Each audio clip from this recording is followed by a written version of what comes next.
The McDonnell Douglas F-4 Phantom II is now more than 30 years old as a design. It started operational life as a carrier-borne fighter, but was then developed rapidly and successfully as one of the Western world's most important land-based tactical aircraft. More than 5,200 Phantoms were built, and the F-4 still serves with the U.S. forces and with the air arms of another 10 countries.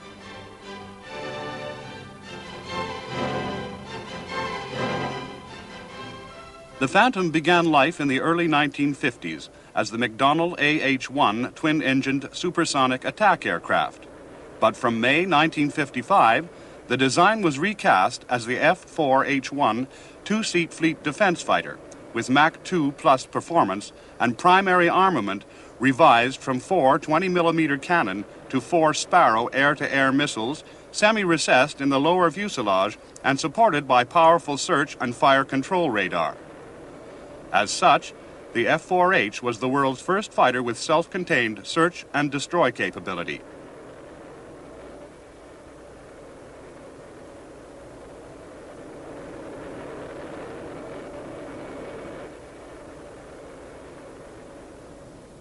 On May 27, 1958, the XF-4H-1 prototype was rolled out at Lambert Field, St. Louis, and the first flight was entrusted to test pilot Bob Little. Our intention on that flight was to take the airplane supersonic on its first flight. We had done that 4 years before in the F-101, and it was certainly something to be accomplished in the F-4. It didn't work out that way. Landing gear didn't come all the way up, and on that flight a hydraulic system failed on takeoff, so had to bring the airplane in after about 20 minutes of learning how to fly it well enough so I could land it. As the XF-4H taxied into a position flanked by examples of McDonnell's other major fighter program of the period, the F-101 Voodoo, it was clear that the company had a winner on its hands, despite the difficulties met in the maiden flight.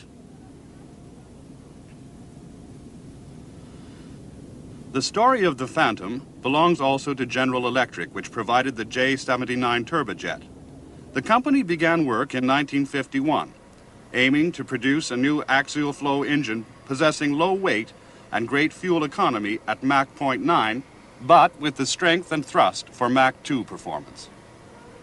To achieve this, the J-79 used radical design features, the most important being this variable stator compressor with adjustable blades, and the afterburning exhaust nozzle needed for lightweight and optimum performance under the conditions of very high-speed flight.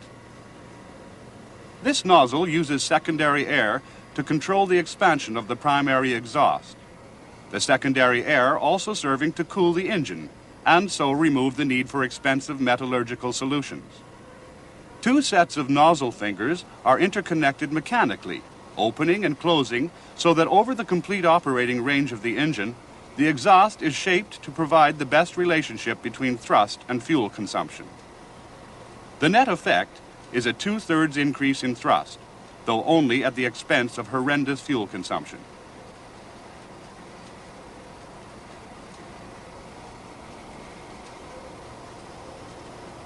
The full-scale variable stator compressor unit was tested for the first time in August 1953, returning figures so good that the test crew initially thought that the instrumentation was faulty.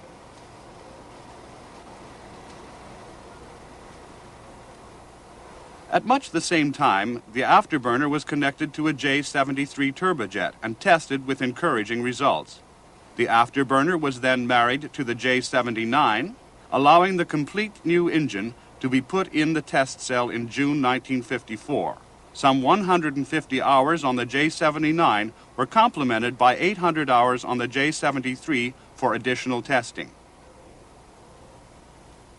A significant moment in the test program came with the J-79's first running in the field. The engine fires, and the test crew immediately checks the instrumentation. Now throttled to idling speed, it is inspected by ground and flight test engineers for fuel or oil leaks, and for any other obvious signs of failure. With this hurdle passed, the engine is opened up to higher speed and finally shut down. The radical new engine first took to the air in May 1955.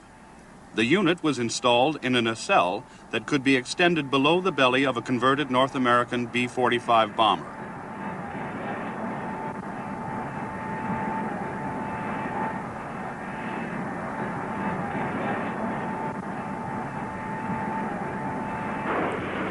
This historic film shows the modified B-45 taking to the air on May 20th, 1955.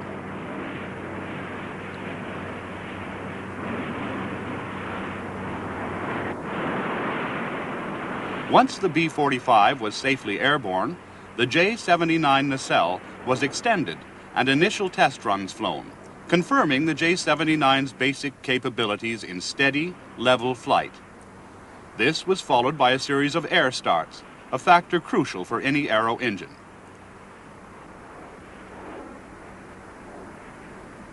The performance envelope of the J-79 was then explored under a host of differing flight regimes, and the engine emerged with flying colors at afterburning thrust ratings up to some 13,000 pounds. The first flight-qualified J-79 was then shipped across the U.S. to Edwards Air Force Base in California, where it was unpacked, ground-tested, and installed for flight test.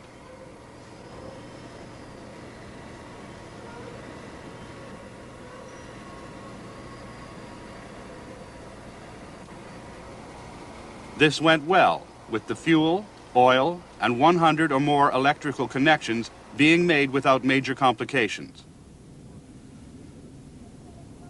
The aircraft chosen for the flight trials was the XF-4D-1, prototype of the Skyray high-performance naval interceptor.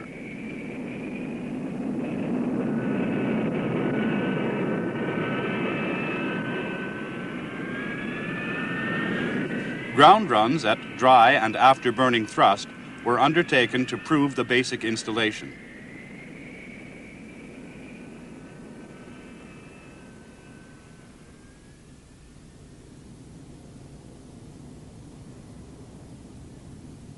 The test aircraft with the J-79 was rolled out for its first flight on December 8, 1955, in the hands of test pilot Roy Pryor.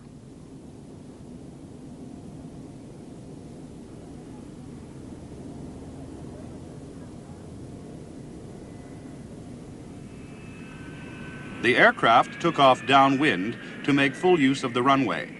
The takeoff thus needed about 6 miles of the famous dry lake bed at Edwards, which had been called Muroc up to 1950.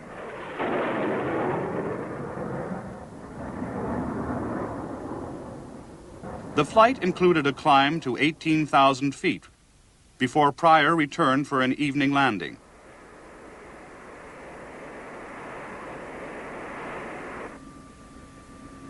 The whole flight had been a model of successful flight testing. The J-79 was soon cleared for operational service, and early examples of the type were installed right from the beginning of the Phantom's production run. This was in full flood by the late 1950s, after the placing of the first production contract in December 1956. This walk-round of an F-4B naval model on loan to the U.S. Air Force reveals the Phantom's major features. The pilot is seated at the front, with the radar officer behind him. The latter can darken his cockpit to provide optimum conditions for viewing the radar screen by using the blind here visible inside the rear canopy.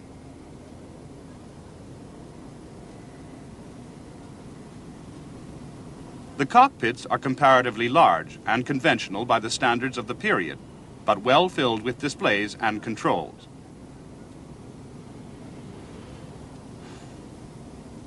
The crew members sit on Martin Baker Mark V ejector seats. These are designed for safe ejections at 0 feet and speeds down to 150 miles per hour, and are generally triggered by pulling the overhead handle for the blind that protects the firer's face during ejection.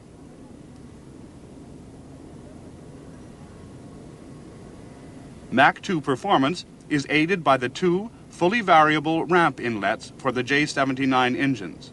A splitter plate diverts the boundary layer of slow-moving air close to the fuselage, and the inlet ramp jackknifes out at speeds over Mach 1.4 to control the shock wave pattern, keeping these waves out of the inlet and maintaining an even flow of air at the face of the engine. This system is fully automatic, being controlled by the aircraft's air data computer. Navy and Air Force Phantoms generally have different tires. Both types are of the same diameter. But pictured here on the left is the broader Air Force tire, which offers greater touchdown area and is thus inflated to the lower pressures suitable for operations on the longer runways available to land-based aircraft. Located on the port side of the fuselage is a pneumatically extended ram air turbine for the generation of emergency power to maintain essential systems in the event of engine failure. Down to a speed of 225 miles per hour, the turbine provides electrical power, thereafter switching to hydraulic power for the landing systems. The centerline hardpoint for stores carriage is supplemented by 4 substantial pylons under the wings. On the leading edges of the wings are 3 section slats to maintain an even flow of air over the wings and reduce stalling speed. The key to this feature is boundary layer control, using air tapped from the engine compressor and then vented through the slots, here being checked.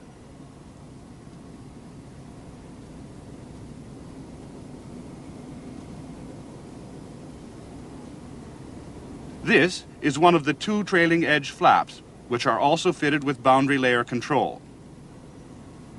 As on the leading edge system, these slots blow air tapped from the engines over the upper surface of the flap. The blowing of the flaps is designed to control the airflow and so maximize the effect of these fairly small surfaces.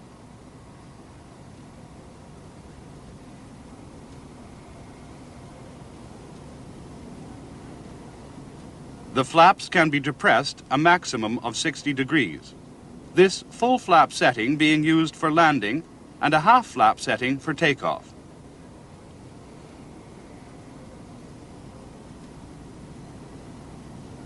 Lateral control is entrusted to a combination of spoilers and ailerons, the former being used at high air speeds and the latter at low air speeds.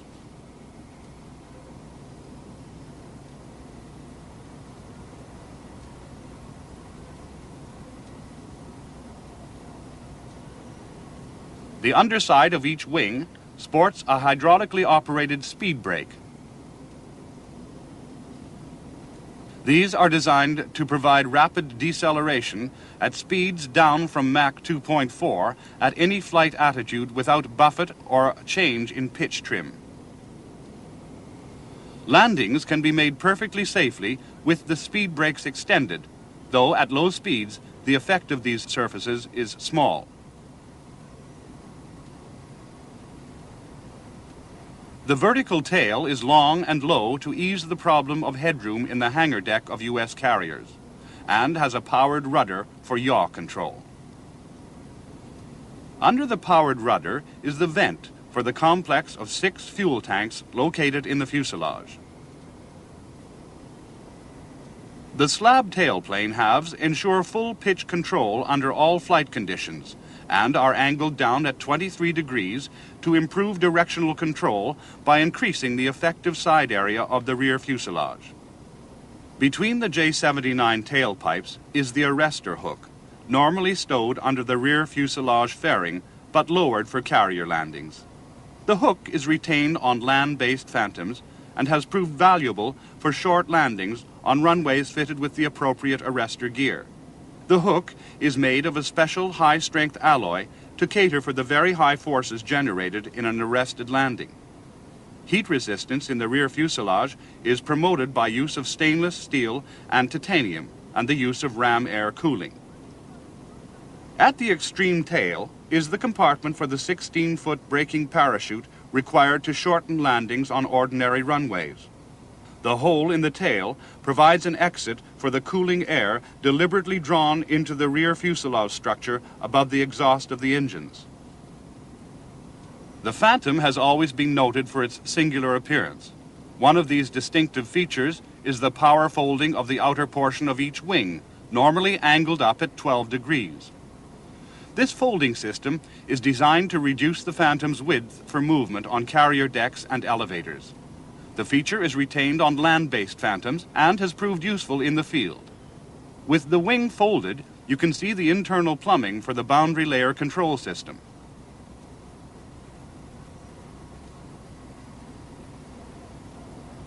The large nose radome provides accommodation for the 32-inch diameter antenna of the APQ-72 main radar. Under the nose is the fairing for the infrared scanner, which was provided for backup target acquisition capability in the event of the main radar being jammed or otherwise failing.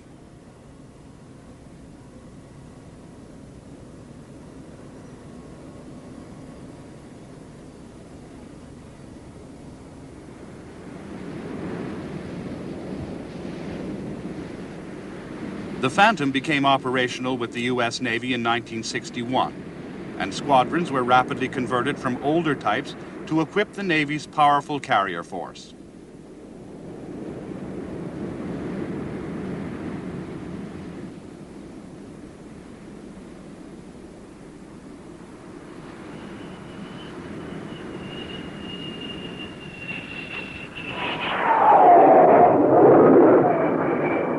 This section shows the major elements of carrier-borne operations. The aircraft on the USS Forrestal being F-4Bs of Fighter Squadron 74, which was the Atlantic Fleet's first Phantom unit and otherwise known as the Bedevilers.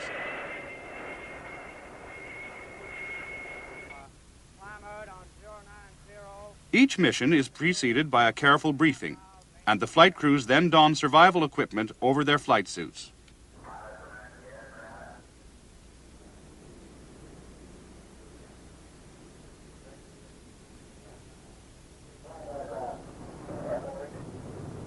On the command of flight operations, the crews then proceed to their aircraft. Meanwhile, the deck crews, each wearing different colored vests for identification, have been finishing their preparations for the launch of the mission. The pilot completes his walk-round check of the aircraft. Then he and his radar officer board the Phantom. Launch weight is chalked up for the catapult officer's attention.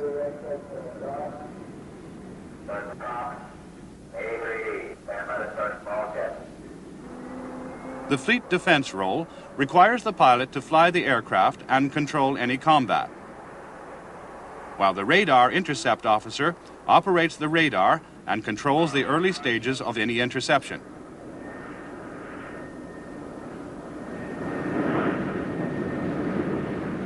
The two cockpit canopies are closed, and the deck crew brings up the catapult bridle.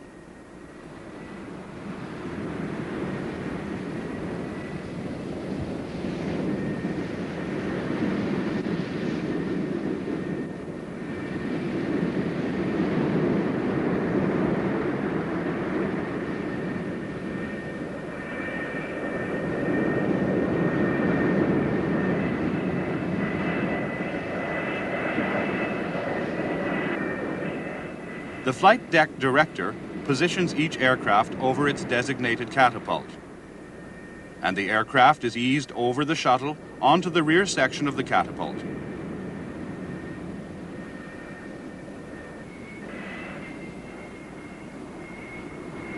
The bridle is then attached, and any slack in the bridle is taken up by edging the catapult shuttle forward a little. The companion Phantom on the second catapult goes through exactly the same preparation, and all is now ready for launch as the deck crew scrambles out of the way. Cockpit checks have also been completed, and the deck director signals the pilot to run his engines up to takeoff power. Finally, the director signals the launch, and the Phantom is hurled down the catapult run and over the bow of the carrier at a speed of 185 miles per hour.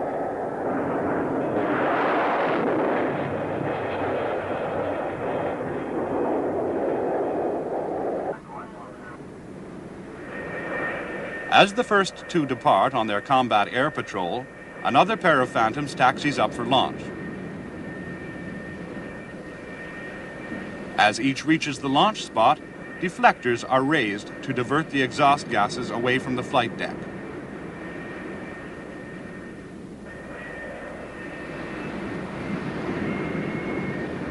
Meanwhile, the shuttle is returned, and the next Phantom designated for that catapult taxis its nosewheel unit over the shuttle and lines itself up with the catapult as the deck crew bring up the bridle.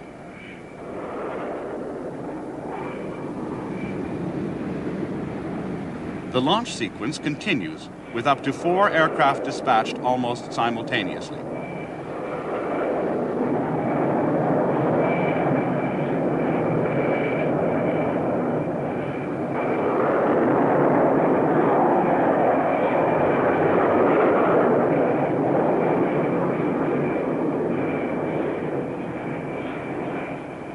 Further aircraft are being brought up in the deck edge elevators.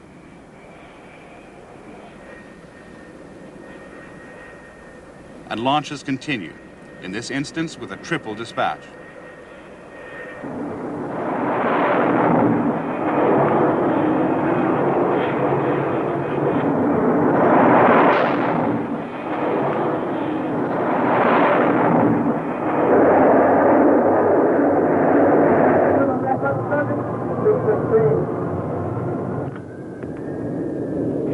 With 2 crew, powerful radar, and a combination of Sparrow medium-range and Sidewinder short-range missiles, the Phantom was the world's first fighter with search and destroy capability independent of ground control, and thus a great asset for the U.S. Navy in the 1960s. Indications of its service capabilities were soon being given by a number of world records. In December 1959, the Phantom set a zoom climb to altitude record of 98,556 feet. In September 1960, it took 2 closed circuit records at 1,217 and 1,390 miles per hour. Less than a year later, in August 1961, a low-altitude speed record of 903 miles per hour was set. And this was swiftly followed in November by an absolute world speed record of 1,606 miles per hour. But perhaps the most spectacular of these early achievements came in May 1961 to mark the 50th anniversary of naval aviation. 5 prototype Phantoms flew west to east across the U.S. in 2 hours 47 minutes, shattering the previous best.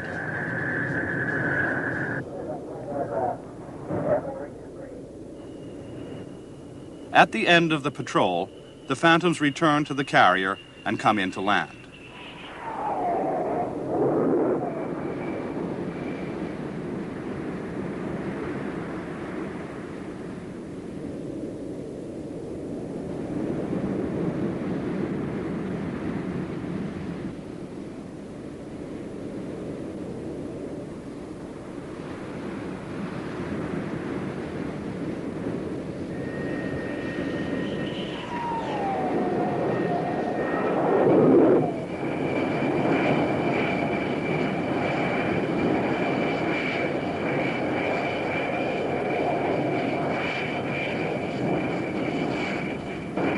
As it approaches at 150 miles per hour, each aircraft is checked visually to ensure that the landing gear and flaps are lowered, and then talked down by the landing signal officer once his assistant has reported a clear deck.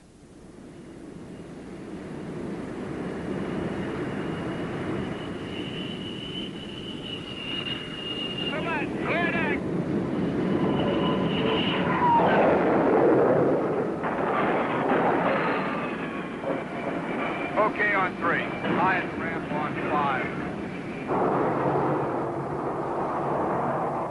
5. As the pilot lines up for his approach, he is guided by an amber light called the meatball, seen here on the right of the flight deck.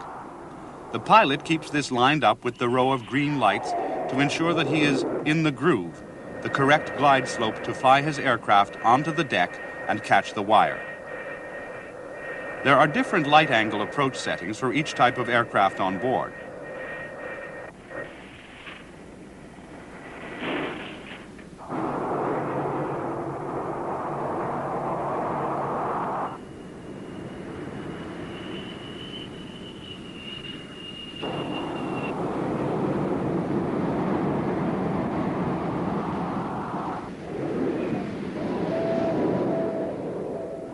After each landing, the wire is disengaged from the arrestor hook and returned to its position as the landed aircraft taxis out of the way so that the next can come in without delay.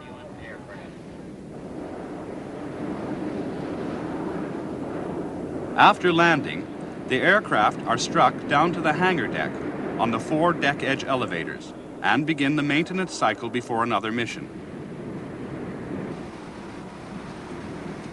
The 4 Forrestal class ships each have some 3.5 acres of maintenance area below the flight deck. But even this allows only half of the carrier's 90 aircraft to be sheltered at any one time.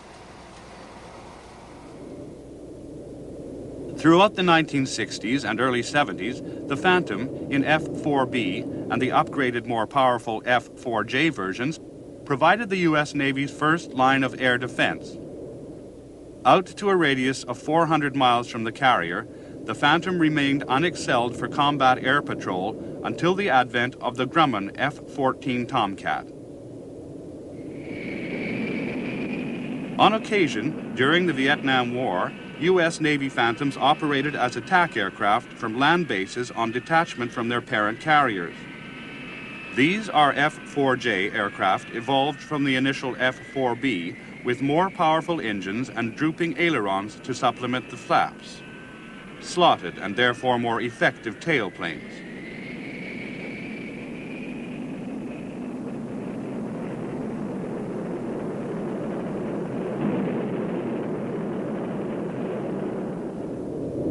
And a combination of AWG-10 fire control radar and AJB-7 bombing system for improved air-to-air and air-to-ground capabilities.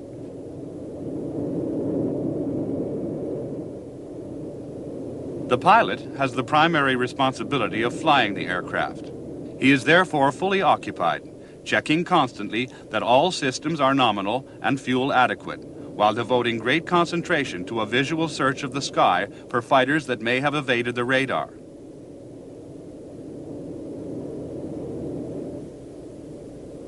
In the rear seat, the radar intercept officer monitors the tactical situation on his increasingly sophisticated equipment and keeps the pilot advised of the current scenario.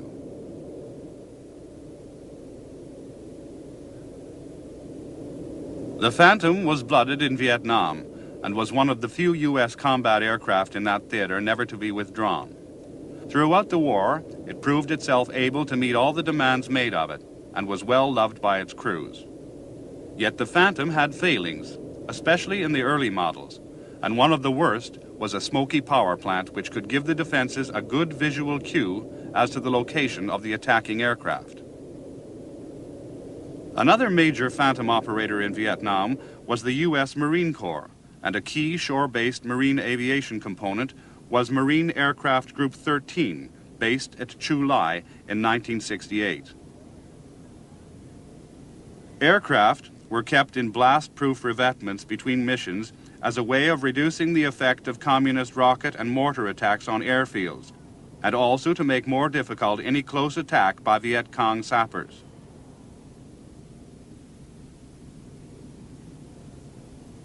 Before boarding the Phantom, the crew complete the standard walk-round check that the aircraft has no evident defects. The underwing pods are checked for full attachment, complete loading, and proper electrical connection.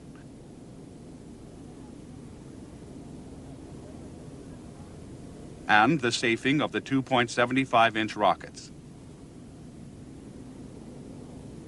The main landing gear wheel well is examined for any sign of hydraulic or fuel leaks. A quick look satisfies that the Mark IV 20mm cannon pod is loaded with ammunition and revealing no obvious failings.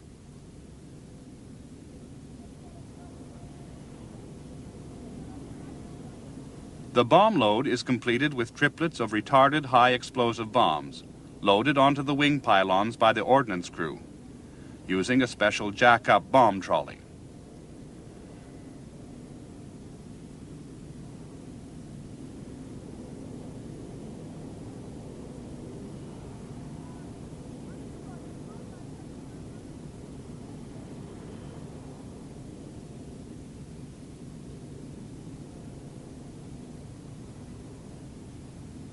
Flagged safety pins are inserted before the trolley is removed.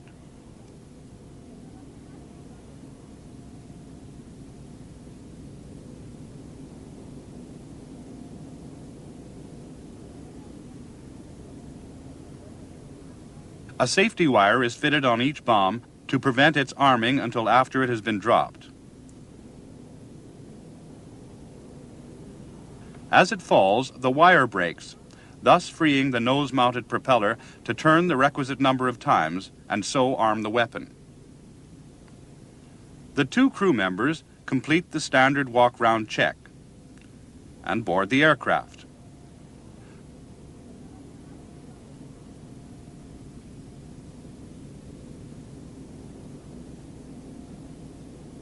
With the aid of ground crew, they strap in and then put on their bone dome helmets and flame-resistant gloves.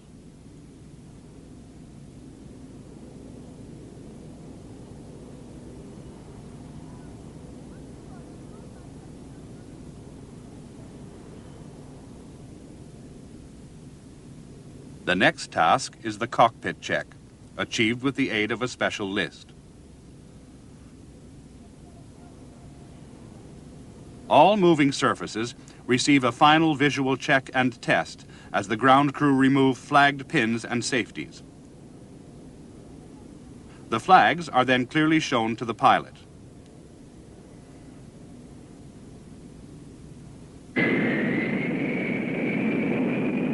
Loaded with 12 bombs and a centerline drop tank, the F-4B of Marine Fighter Attack Squadron 115 taxis out for takeoff. Other Phantoms slated for the mission join up on the runway.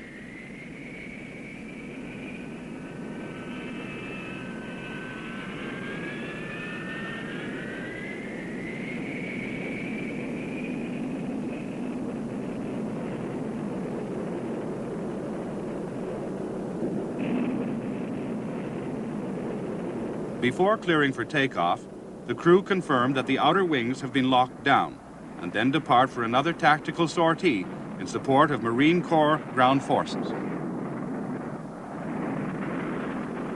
The steadily increasing scope of U.S. operations in Vietnam during the later 60s meant the steady expansion and improvement of bases used by aircraft such as the Phantom, which requires fully paved runways.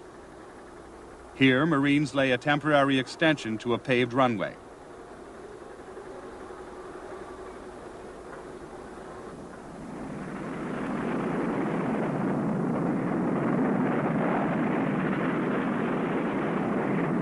Then, as now, ground operations required support at all times of the day and night and in all weather conditions. So the ability of Marine Aviation Phantom squadrons to respond rapidly was a key feature in the success of Marine Corps ground forces in Vietnam.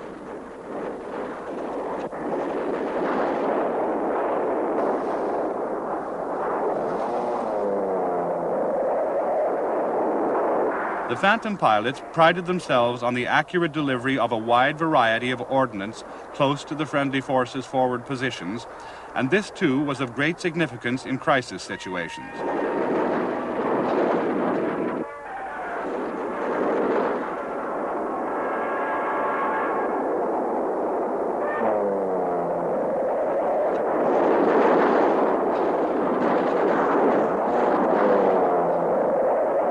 Constant pressure could thus be exerted on the enemy, whose precise location was radio relayed by the ground forces or a forward air controller.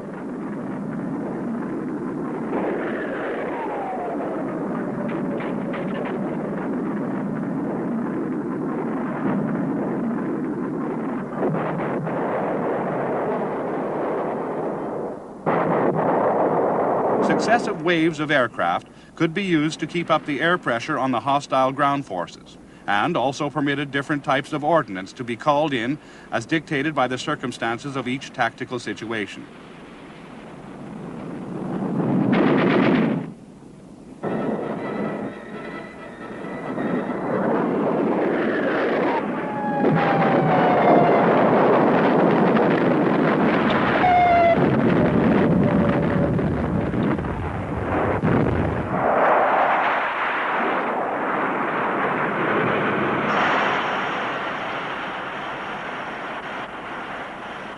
The major operator of the Phantom in Vietnam was the U.S. Air Force, starting with the F-4C land-based version of the F-4B, and then the modestly improved F-4D with enhanced ground attack capability.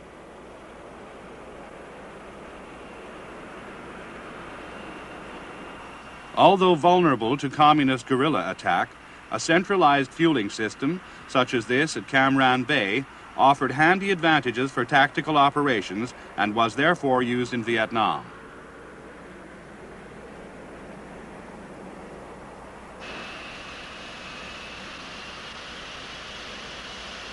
The Phantom's high fuel consumption militated against quick reaction units being held on the runway, but circumstances often meant that the Air Force had to do it, for only thus could maximum aerial firepower be brought to bear against the communist forces without delay.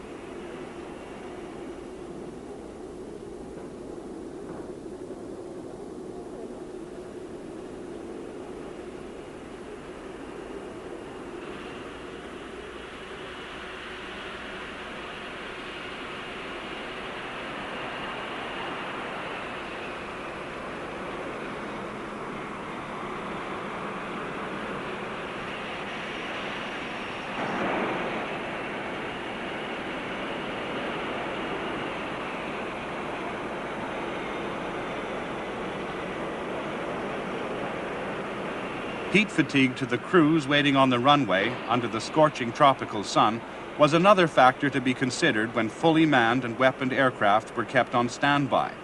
But again, speed of reaction was the overriding factor so that the Phantoms could be scrambled quickly.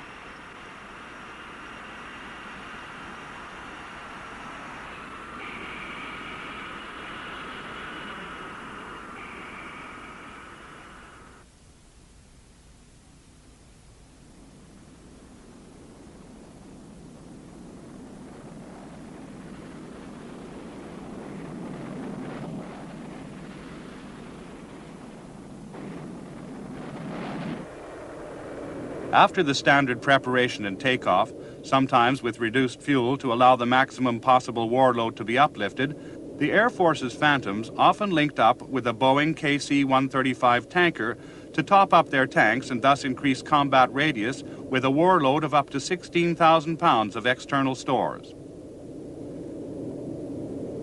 Here, the boomer in the tanker flies the boom into the Phantom's dorsal receptacle for fuel transfer.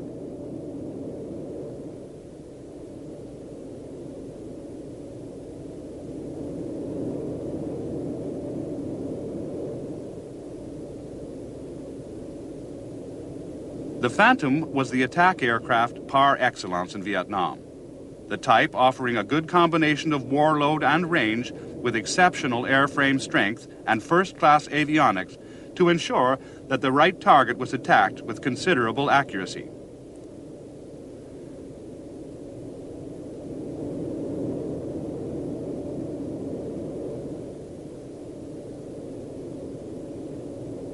This piece of film was shot during an attack and clearly shows the Phantom's ability to tackle heavily defended out-country targets in North Vietnam, just as effectively as less well-defended targets of opportunity in the in-country war over South Vietnam.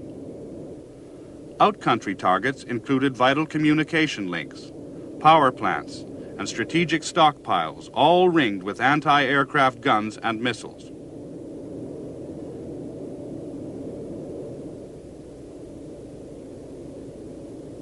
Even in conditions of cloud, the Phantoms were able to get through and unload their weapons.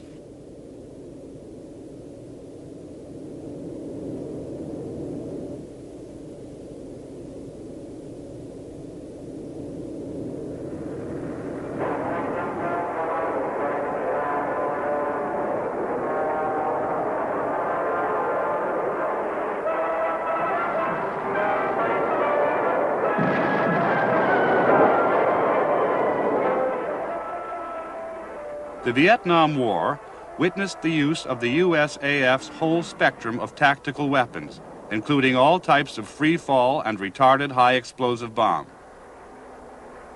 Retarded bombs were designed to allow the attacking aircraft to drop accurately at low level, yet get away before the force of the explosion.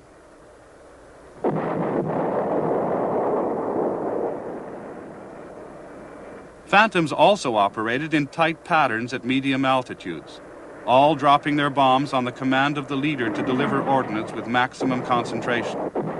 Napalm was a particularly important weapon in the U.S. tactical effort during the Vietnam War.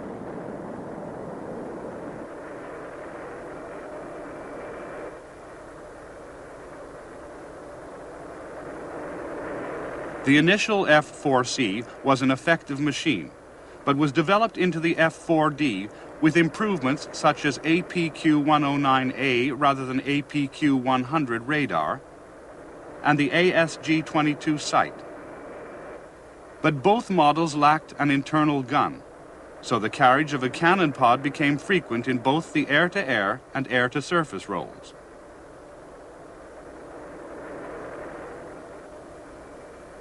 This is an SUU-16A pod, being loaded with its 1,200 rounds of 20mm ammunition.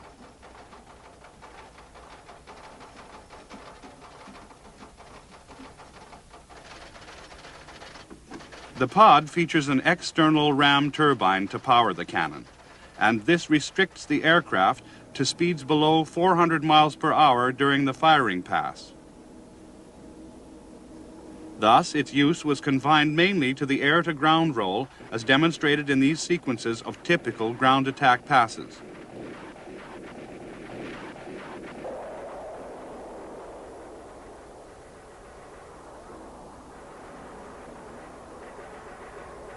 The SUU-16A and the SUU-23A self-powered version for the high-speed air-to-air role were a solution, admittedly not ideal, to the Phantom's lack of an internal gun.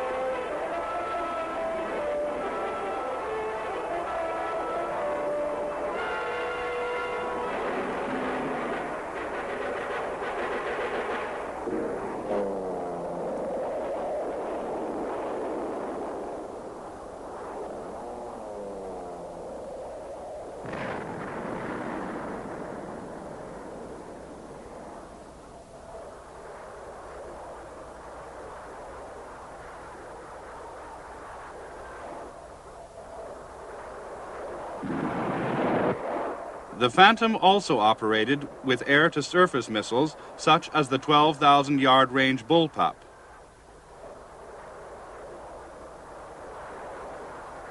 And as noted before, the main air-to-air fit was based on the medium-range Sparrow and short-range Sidewinder.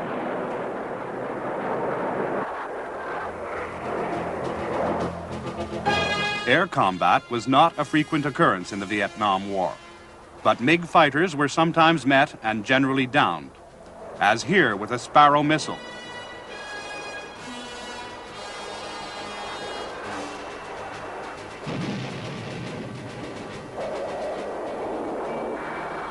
And sometimes by cannon fire, as in this classic camera gun film.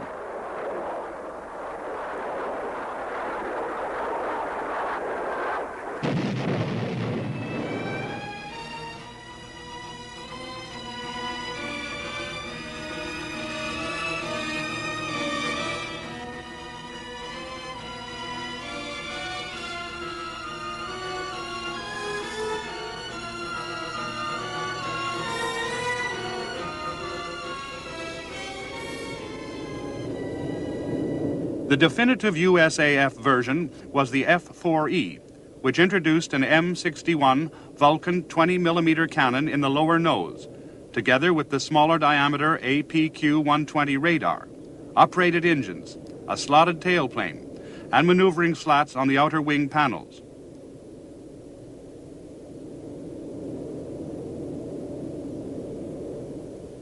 As on earlier Phantom variants, provision was also made for podded electronic countermeasures, such as this jammer pod carried in the port-forward Sparrow missile recess. The Phantom soon secured large export orders and rapidly became the West's most important tactical fighter. There have been 11 overseas operators of the Phantom, namely Australia, Greece, West Germany, Turkey, South Korea, Japan, Iran, Egypt and its erstwhile opponent Israel, Spain, and the United Kingdom. Though only the third largest of the Phantom's overseas purchasers in terms of aircraft numbers, the UK opted for a much revised basic model derived from the US Navy's F-4J, but fitted with two Rolls-Royce Spey afterburning turbofans as the F-4K for the Royal Navy and F-4M for the RAF. This required a considerable revision of the fuselage, and the extra drag resulting from this modification obviated the advantages of the more powerful and fuel-efficient power plant.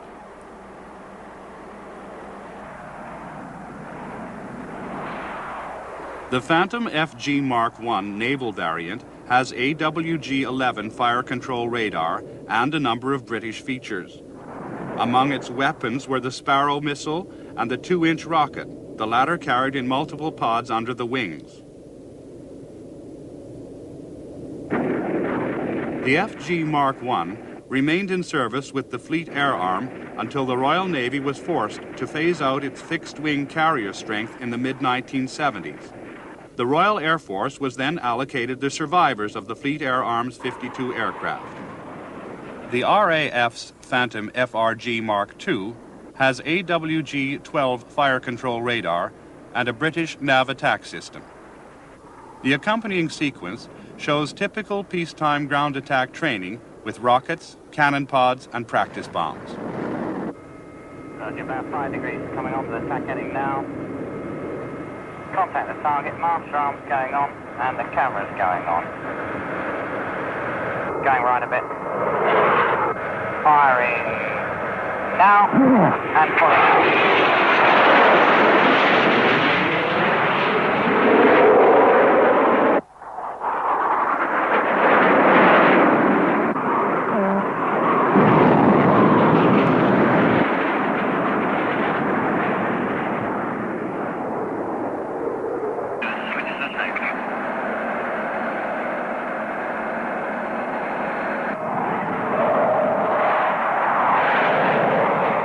Downwind now for a priority landing. Roger, Red Leader, join.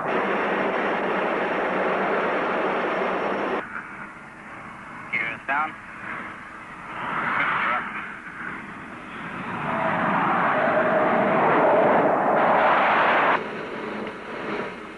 On speed.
150 British Phantoms are now tasked primarily with air defense of the UK and have a secondary responsibility for fighter ground attack.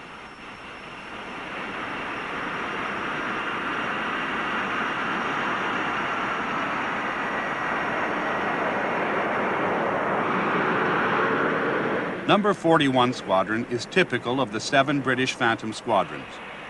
2 of these fly ex-naval FG Mark I's, and a third has ex-US Navy F-4Js, required because of the Royal Air Force's increased commitment in the South Atlantic after the Falklands War of 1982.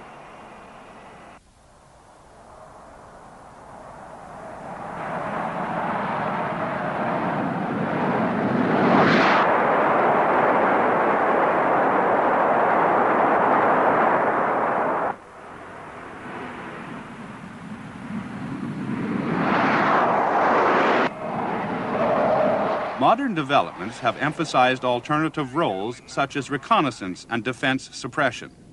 The most radical development has been the F-4ES, high-altitude photo reconnaissance variant of the F-4E used only by Israel.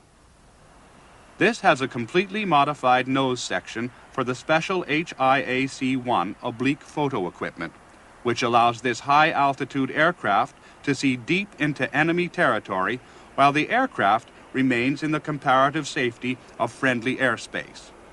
Israel is also upgrading its fighter models. Japan, South Korea, and West Germany also see a future for their fighters after extensive upgrading by those countries' own aircraft industries.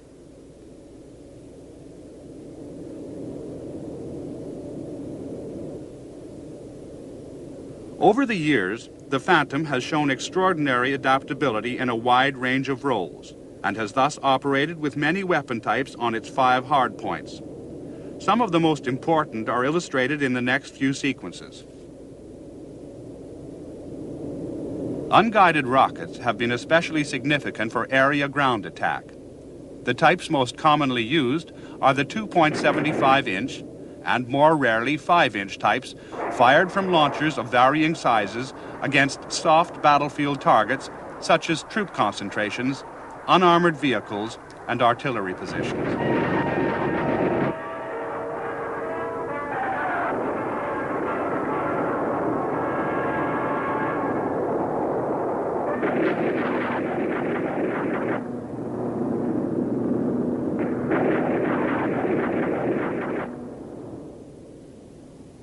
For the air-to-air role, the short-range infrared guided Sidewinder has proved more successful than the medium-range Sparrow, which homes onto the reflections of the launch aircraft's radar bouncing from the target.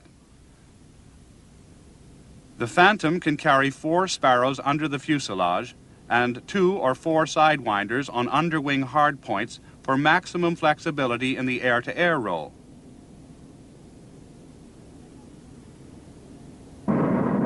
This sequence shows a Convair F-102 Delta Dagger pilotless drone taking off as target.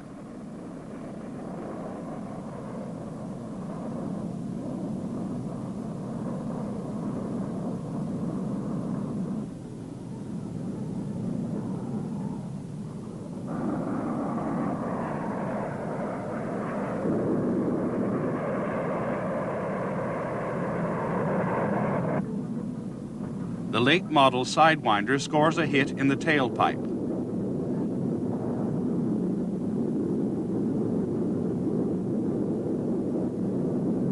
This leads to the successive breakup of the drone as it tumbles out of control.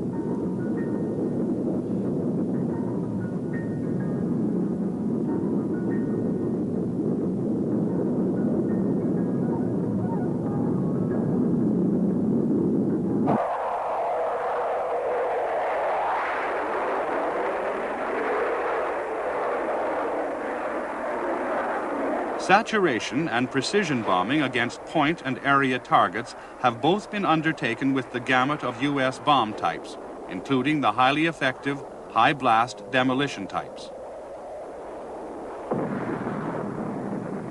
Cannon pods have also proved highly successful in the air-to-ground role, the 20mm types being the more common though 30mm pods can be carried. Multiple pods have proved devastating in the air-to-surface row.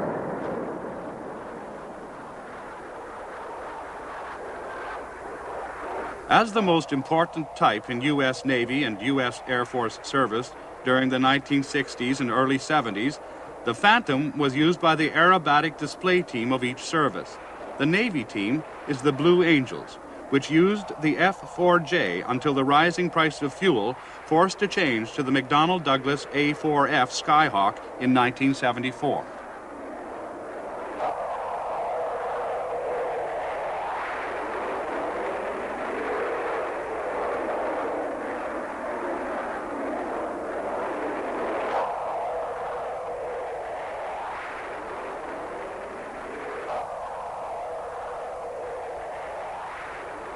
The Air Force team is the Thunderbirds, which used the F-4E until it too switched to a smaller and more economical type.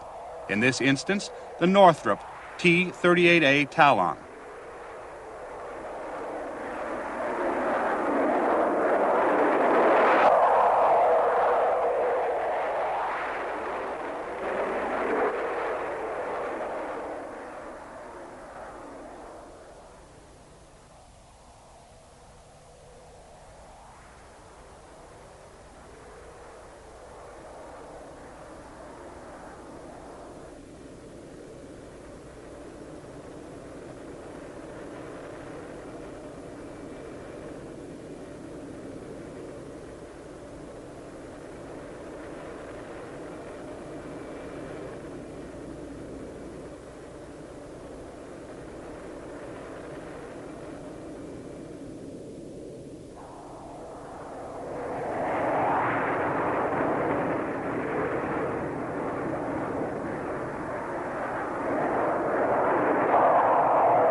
As the Phantom has been the Western world's most widely built and extensively used combat aircraft since World War II, production milestones for this great aircraft are worth reviewing. The 1000th Phantom was an F-4B for the U.S. Navy and was delivered on July 7, 1965. 2 years later, the 2000th Phantom followed as an F-4D for the U.S. Air Force. This was handed over on February 21, 1967. Just 17 months later, the 3000th Phantom came off the line. This F-4J went to the U.S. Navy on August 28, 1968. An F-4E for the U.S. Air Force became the 4000th Phantom when it emerged on February 1, 1971.